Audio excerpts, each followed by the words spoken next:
ഇപ്പോൾ ആലോചിച്ചത് നിലമ്പൂരിൽ നിന്ന് ഒരു രാത്രി ഉൾപ്പെടെ നിരീക്ഷിക്കാൻ കഴിയുന്ന വിധത്തിലുള്ള ഒരു തെർമൽ ഡ്രോൺ ഇങ്ങോട്ട് തിരിച്ചിട്ടുണ്ട്. അത് ഇന്ന് രാത്രി തന്നെ അവിടെ സ്ഥാപിച്ച ആവശ്യമായിട്ടുള്ള പരിശോധന നടത്തും.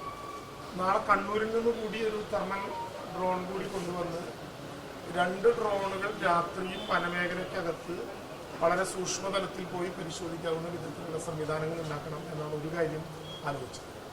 ഈ 2 അവിടെ കൂടുകൾ സ്ഥാപിച്ച് കുറച്ചുകൂടി കൂടുതൽ എണ്ണം കൂടുകൾ സ്ഥാപിച്ചുകൊണ്ട് പുതിയ കേന്ദ്രങ്ങളിൽ കൂടി പുലിയുടെ സാന്നിധ്യമുണ്ടോ എന്ന് പരിശോധിക്കാനായിട്ടുള്ള നടപടി ക്രമങ്ങളുണ്ട്.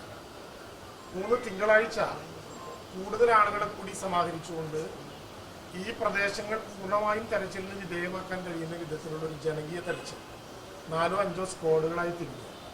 അതിനു വേണ്ടിയിട്ടുള്ള ഒരു ആക്ഷൻ പ്ലാൻ നാളെ ഫോറസ്റ്റ് വകുപ്പ് തയ്യാറാക്കി കളക്ടർക്ക് കൈമാറും. അതിൻ്റെ കൂടി അടിസ്ഥാനത്തിൽ കൂടുതൽ RRTമാരെ ഉൾപ്പെടെ ഉപയോഗപ്പെടുത്തി സംവിധാനങ്ങളോടുകൂടി തിങ്കളാഴ്ച ഒരു നല്ല അടിസ്ഥാനപരമായി നടത്താൻ കഴിയുന്ന ഒരു നല്ല തെരച്ചിൽ കൂടി നടത്തണം എന്നാണ് പൊതുവായിട്ട് ഇപ്പോൾ ആലോചിച്ചത്. ഇന്ന് മുതൽ നേരത്തെ നടക്കുന്നുണ്ടെങ്കിൽ പോലീസും ഫോറസ്റ്റും ചേർന്ന് സംയുക്തമായിട്ടുള്ള നൈറ്റ് പെട്രോൾ ഈ പ്രദേശങ്ങളിൽ എല്ലാ സ്ഥലങ്ങളിലും ഉണ്ട്. ആളുകൾ വിഷയം കേൾക്കുമ്പോഴേക്കും അനാവശ്യമായ പാനിക്കായി വല്ലാതെ ഇറങ്ങി ഓടി രംഗപ്രവേശം ചെയ്യുന്ന ഒരു സ്ഥിതി ഉണ്ടായി. പോലീസിൻ്റെയും ഫോറസ്റ്റിൻ്റെയും നല്ല നിരീക്ഷണമുണ്ട്. അവിടെ കൺട്രോൾ റൂം നമ്പറുണ്ട്. 2 വാഹനങ്ങൾ തയ്യാറാക്കുന്നുണ്ട്.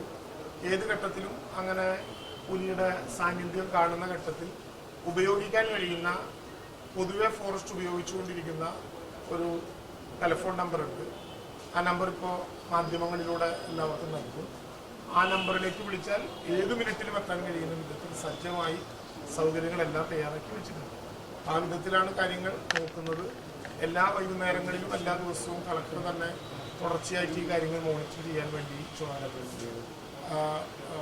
സ്വാഭാവികമായിട്ടും നമുക്കെല്ലാവർക്കും കൂടി ഫോറസ്റ്റ് വകുപ്പും ബന്ധപ്പെട്ട ഉദ്യോഗസ്ഥന്മാരെയും ശാസ്ത്രീയമായി ഈ കാര്യത്തിൽ ഇടപെടുന്നവരെയും ഉപയോഗപ്പെടുത്തിക്കൊണ്ട് പരിഹരിക്കാൻ കഴിയുമെന്നാണ് പൊതുവായിട്ട്. ഈ പുലി വന്നതിന് ശേഷം പുലിക്ക് പിന്നാലെ പോയി കൂട് വെക്കുക എന്നുള്ള സ്ട്രാറ്റജി ആയിരുന്നു കഴിഞ്ഞ ദിവസങ്ങളിൽ വനവകുപ്പ് അനുവർത്തിച്ചുകൊണ്ടിരുന്നത്. തുടർന്നും അങ്ങനെ തന്നെ അല്ല, സ്വാഭാവികമായിട്ടും നിങ്ങൾ നേരത്തെ ചോദിച്ചതുപോലെ പുലി കണ്ട ഇടങ്ങളിലാണ് നേരത്തെ കൂട് സ്ഥാപിക്കുന്നത്. 2 അവസരത്തിലും കൂട് സ്ഥാപിക്കുന്ന സ്ഥിതിവിശേഷമുണ്ട്. പക്ഷെ ഇപ്പോൾ ഇതിൻ്റെ ഒരു സ്വഭാവം കണ്ടുകൊണ്ട് ആ സ്ഥലങ്ങളിൽ നിന്ന് മൂവ് ചെയ്യുന്നത് പോലെ വേണം കരുതാനായി. അപ്പോൾ കാണാത്തതും വരാൻ സാധ്യതയുള്ളതുമായ അവരുടെ 3 സ്ഥലങ്ങളിലേക്ക് മൂവ് ചെയ്തതിൻ്റെ ഒരു പൊതു ഹിസ്റ്ററി നോക്കി ഇതുവരെ കാണാത്തതും എന്നാൽ വരാൻ സാധ്യതയുണ്ട് എന്ന് തോന്നുന്ന സ്ഥലങ്ങളിലേക്ക് കൂടുകൾ പുതിയതായി സ്ഥാപിക്കുക എന്ന ആശയമാണ് ഇപ്പോൾ വെച്ചിട്ടുണ്ട്.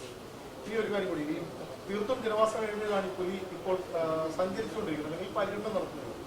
സ്വാഭാവികമായും ജനവാസ മേഖലയിൽ ഇത്തരത്തിൽ ഇങ്ങനെ പുലിയുടെ സാന്നിധ്യം ആവർത്തിച്ച് കാണുമ്പോൾ മയക്കുവെടിച്ച് പിടിച്ച് കാട്ടിൽ കൊണ്ടുവിടുന്നതിനുള്ള സാധ്യതകൾ തേടുന്നുണ്ട്.